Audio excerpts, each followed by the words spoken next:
Wolfpack Nation, welcome back to What Did You Say, a weekly show where we ask fans for their input on any and all things NC State. I'm your host, Holden Ray, and let's go ahead and jump into a personal and fan favorite, women's basketball. Earlier this week, the team not only hosted the Duke Blue Devils, but also the 15th annual Play for K game. But more than a game, an event to celebrate and honor our very own legendary and previous head coach, Kay Yao, and all others who have battled cancer. At the half, the Blue Devils were in the lead by 1, and we asked if you had your bets on the Pack coming back to take the win. 56% voted for sure, and 44% voted that it was going to be tough.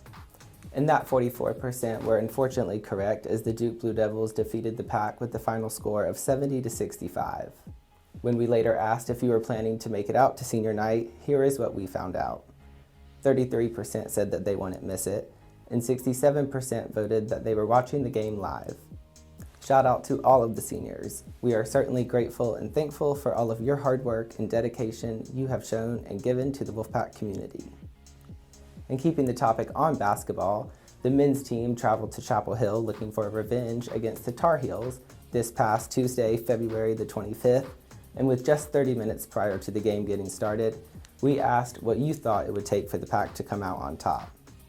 6% voted on the starting lineup, 77% voted that it would depend on Devin Daniels and Markel Johnson's vibe, and 6% voted that it would depend on the Wolfpack fans who make it out, and finally 11% believed that they just needed to play the same way they have been recently.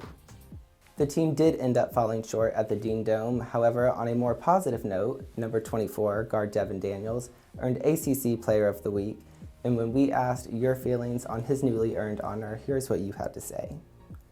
89% said it was easily deserved, only 6% thought it was questionable, 5% believed it was a long time coming, and no one felt the need to wait to share their feelings after his next game. And that concludes it for this week.